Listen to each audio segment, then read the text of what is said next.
Ya, buat orang yang merasa berilmu, jangan tawarkan produk orang asing ke negeri kita. Di negeri kita ini banyak ini produk asing yang ditawarkan, karena kan pasar gampang di negeri kita. Oh, pasar basah ini. Teknik-teknik hidup ala negara-negara tertentu ditawarkan ke Indonesia.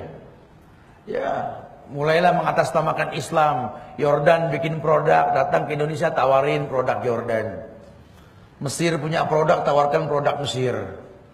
India, Pakistan, Bangladesh tawarkan produknya. Baghdad dengan ISIS-nya tawarkan produk ke Indonesia. Ya Allah ya Karim, subhanallah. Indonesia bukan kalian. Kalau tindakan kalian berkait dengan qala Allah wa qala Rasulullah qala sahabat, samina wa ata'na, buat kami taat. Tapi kalau fatwa ulama, di mana ulama berfatwa? Maaf. Indonesia bukan Yordan. Indonesia bukan Yaman. Indonesia bukan Palestina. Indonesia bukan Suriah. Indonesia bukan Rohingya. Demi Allah, kita orang Islam dimanapun berada, tapi kondisi alamnya berbeda, sehingga ijtihad ulama dibutuhkan pada daerah tersebut, bukan mengkloning produk orang asing. Sampai akhirnya kita makin berfirqah-firqah. Islam di atas namakan organisasi, ini kan kesalahan. Akhirnya musibah yang terjadi. Dari mana Islam itu NU? Dari mana Islam itu Muhammadiyah? Dari mana Islam itu Persis? Dari mana Islam itu HTI? Islam itu Ikhwanul Muslimin? Islam itu apa? Jamaah Tabligh? Islam itu ini itu organisasi.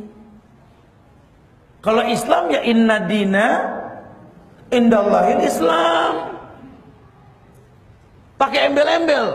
Wa may yabtaghi ghaira islami dina fala yuqbala minhu wa huwa fil akhirati minal khasirin. Jangan organisasikan Islam. Saya tekankan di perjumpaan yang lampau, Hadratus Syekh Hasim Ash'ari bikin Nahdlatul Ulama. Itu organisasi buat melawan Belanda.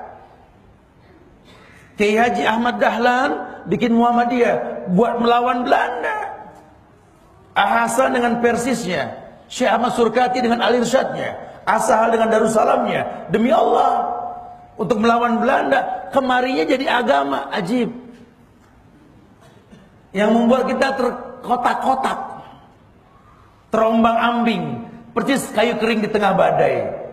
Persatuan kita sudah hilang, saling hujat, saling caci, saling maki. Orang kafir sudah makin banyak ke negeri kita. Persentase Islam sudah mulai 60%. Orang Islam nggak berani punya anak banyak. Tunggu setahun 2 tahun lagi lihat. Kalau nggak 60% menjadi di bawah 50%. 60% saja bikin masjid kita sudah susah, betul? Beragama susah, kiri kanan maksiat yang kita lihat setiap hari. Nggak ada iklan kebaikan sama sekali. Orang mau adakan tablik akbar, nggak berani pakai baliho, kalah sama ahlul bid'ah, betul? Tapi ngayal sempurna, mimpi di siang bolong. Masya Allah. Sangat disayangkan sekali, kita lupa. Nabi menekankan sekali, wa inna Allah ta'ala la yunalu ma indahu illa bita'ah. Kan semua yang baik di sisi Allah nggak mungkin kalian dapatkan tanpa mentaati Allah. Ajmilu fit talab, perbagus cara meminta. Makin bagus cara meminta, janji Allah apa? La fatahna alaihim barakati minas sama'i wal ardh. Buka berkah dari langit dan bumi. Sudah, kesampingan hilaf sudah dibukukan. Yuk bergandeng tangan kita bersatu. Patenkan di hati kita, NKRI itu harga paten.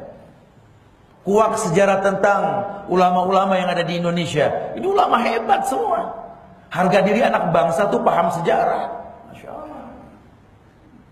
Saya bangga sekali ketika bertanya sama seorang syekh tentang masalah sorban di pelajar di Madinah yang merah putih motifnya. Seperti bendera kita yang merah putih, itu ulama bikin gak main-main. Masya Allah. Cuma kita gak pernah paham maknanya. Kita gak pernah tahu punya jenderal penghafal Quran yang namanya Jenderal Sudirman, ulama dari Rembang. Kita gak pernah tahu siapa Kiai Haji Nur Ali yang menaklukkan Belanda dari Kerawang Bekasi. Kita gak pernah tahu. Kita gak kenal Hos Umar Cokro Aminoto. Kita nggak kenal Tuanku Imam Bonjol, Tengku Raja. Kita nggak pernah kenal Thomas Matulesi yang difitnah sebagai orang kafir katanya. Sisingga Manggaraja dan lain sebagainya. Kita nggak paham sejarah.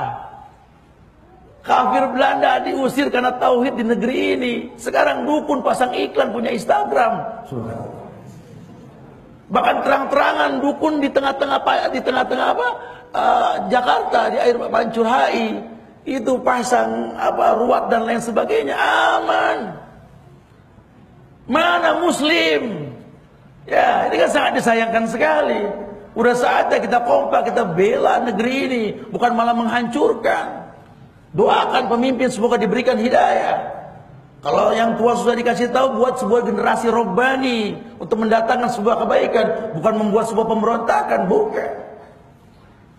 Ya, mulai belajar berani ninggalin bank-bank konvensional, ambil uang dari bank konvensional, pindah ke bank syariah. Kalau nggak goncang orang kafir di negeri kita. Kita merasa aman uang di bank konvensional, bunga nggak kita ambil, orang kafir yang pakai, dia buat beli apartemen, dia datang ke Indonesia sekarang. Berani tinggalkan yang batil. Ja'al haq wa zahuqal batil. Prinsip dalam hidup. Lihat tuh prinsipnya Khalid bin Walid itu. Dia gembos pasukannya. Walaupun kita sedikit, musuh kita banyak. Kita orang yang berzikir, kita orang yang hidup. Itu musuh orang kafir, gak ada yang berzikir. Bangkai. Musnahkan bangkai tersebut. Masya Allah. Kita bergelantungan sama negara-negara bangkai, betul? Ngayal mulia dengan makan cara bangkai, riba yang ditawarkan. Sudah saatnya kita berani untuk mengedepankan Islam. Ya, jadi bukan hujatan, cacian, makin ayo kita introspeksi diri. Kita banyak bertaubat kepada Allah. Sudah jauh kita melenceng ini. Hari ini kita nggak sempat baca Quran. Kemarin juga, jangan sampai esok kita nggak baca Quran. Yuk bismillah, penuhin masjid. Bikin getar ini dunia. Subuh ramein. Jangan cuma ngayal jihad, subuh selembar. Gimana coba? Ya, ayo mulai tanamkan bangga dengan Islam. Bangga berpenampilan Islam. Gak usah khawatir. La yadurukum man dhalla idza tadaitum. Tidak ada yang berbahaya kalau Allah sudah kasih hidayah. Masya Allah. Karena konsekuensinya apa? Musibah. Kalau kita melenceng dari yusyakiki Rasulullah tadi. Ba'dama tabayyana lahul huda. Antum buka tafsir surat An-Nisa ayat 115 nanti itu di rumah. Kalau sudah bertolak belakang dengan Islam, nuwallihi ma tawalla. Allah akan palingkan kita sejauh mungkin. Akhirnya muzabzab ngaku anak bangsa, cuma nggak bisa memberikan masukan ke bangsanya sendiri. Mayoritas Islam cuma nggak bisa menegakkan hukum Islam, ajib. Masya Allah. Ini nggak bisa dibiarkan, Allah sudah uji kita dengan ujian. Yuk buru-buru kita beristighfar. Kita memohon ampun kepada Allah. Semoga Allah datangkan kebaikan yang banyak insya Allah.